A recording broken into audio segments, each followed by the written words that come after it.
बर्फबारी से कश्मीर में ठिठुरन बढ़ गई है। गुलमर्ग अब घाटी का सबसे ठंडा इलाका बन चुका है। -7 डिग्री टेम्परेचर पहुंच चुका है। पत्नीटाप में 4 इंच बर्फ गिरी है। देश भर के कई राज्यों में खासकर उत्तर भारत में ठंड बढ़ गई है। उत्तर भारत में ठंड और घने कोहरे का असर देखा जा रहा है, जिससे जनजीवन बुरी तरह प्रभावित भी हो रहा है। कोहरे की वजह से ट्रेन और हवाई सेवाओं पर व्यापक प्रभाव भी पड़ा है। वहीं पहाड़ी इलाकों की अगर हम बात करें तो मौसम में फिर से बदलाव के संकेत मिल रहे हैं।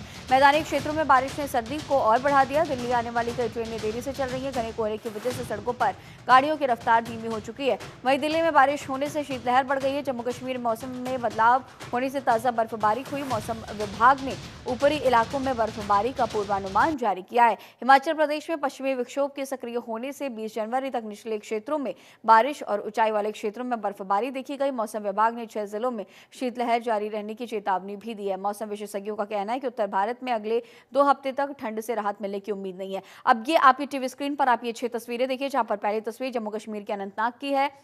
विजिबिलिटी पूरी तरह से डाउन है, 0 से भी कम विजिबिलिटी और इसके साथ ही बर्फबारी का असर देखा जा रहा है। और दूसरी तस्वीर आप देखिए, हिमाचल प्रदेश की है। लाहौल स्पीति की तस्वीर है, जहां पर बर्फबारी से ये पूरा जो इलाका है वो ढका हुआ नजर आ रहा है। इसी खबर पर और भी ज्यादा जानकारी के साथ जम्मू से हमारे सहयोगी निसार अहमद हमारे साथ लाइव मौजूद है। निसार, आपका रुख करूंगी कि अब लगातार देखा जा रहा है कि जो तमाम बर्फबारी वाले क्षेत्र हैं, ऐसे पहाड़ी क्षेत्रों पर बर्फबारी का दौर देखा जा रहा है। -7 डिग्री से भी कम टेम्परेचर कई जगहों पर। ऐसे में जो आम जनजीवन है वो बुरी तरह से प्रभावित होता हुआ यकीनी तौर पर नजर आ रहा होगा। लेकिन इन सब के बीच हम ये भी देख रहे हैं कि बड़ी संख्या में जो सैलानी है वो भी जम्मू कश्मीर पहुंच रहे हैं और भी तमाम पहाड़ी क्षेत्रों में पहुंच रहे हैं। तो ऐसे में प्रशासनिक अमले की तरफ से क्या कुछ इंतजामात और कितनी बड़ी चुनौती?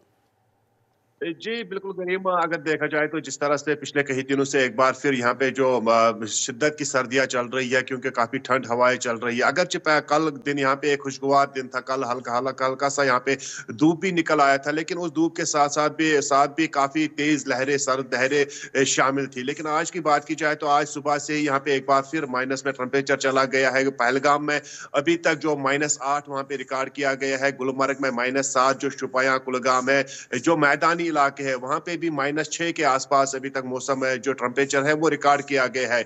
यहाँ के जो पहाड़ी क्षेत्र है, वहाँ पहाड़ी क्षेत्रों के साथ साथ जो मैदानी इलाके हैं, 21 तारीख तक वहां पे यहाँ पे एक बार फिर प्रेडिक्शन हुई है कि बर्फबारी हो सकती है। खासकर साउथ कश्मीर में हैवी स्नोफॉल की प्रेडिक्शन दी गई है। हालांकि 2 दिन पहले यहाँ पे जो जिस तरह से बर्फबारी हुई थी नॉर्थ कश्मीर में, अगरचे कम बर्फबारी हुई थी, लेकिन साउथ कश्मीर में ज्यादा रिकॉर्ड की गई है। इसके बाद यहाँ पे महकमे मौसमियात ने 21 तारीख को एक बार फिर यहाँ पे हैवी स्नोफॉल की प्रेडिक्शन दी है। और अगर बात की जाए तो सर्दी में कोई कमी नहीं आती है। सर्दी से यहाँ पे लोगों को कोई किसी किस्म की राहत नहीं मिल रही है, क्योंकि सर्दी में शदीद इजाफा हो रहा है। क्योंकि जनवरी का महीना है, चिलई कलान चल रहा है, जो कि 40 दिनों पे मुहित होता है, 40 दिनों पे मुश्तमिल होता है। सर्द तरीन ये 40 दिन माने जाते हैं। अगर देखा जाए तो जिस तरह से यहाँ पे जो टूरिस्ट फ्लो है वो हद से ज्यादा बढ़ने लगा है। खासकर यहाँ की जो टूरिस्ट डेस्टिनेशन है, जिनमें पहलगाम है, सोनमर्ग है, कोकरनाग है, गुलमर्ग है या फिर श्रीनगर है। पिछले जब 27 दिसंबर को यहाँ पे बर्फबारी हुई थी, उस डेट से लेकर आज तक यहाँ पे 4 लाख के करीब यहाँ पे टूरिस्ट आए हैं, जिनमें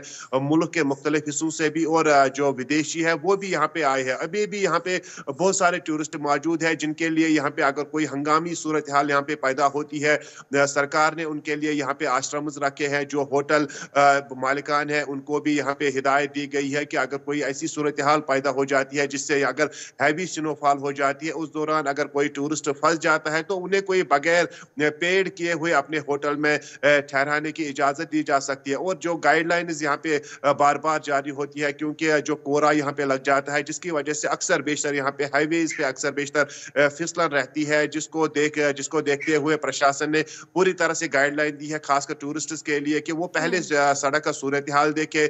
जो यहाँ पे ट्रैफिक महकमे की तरफ से जो गाइडलाइंस आती है पहले उनको देखे, उसके बाद सफर करे।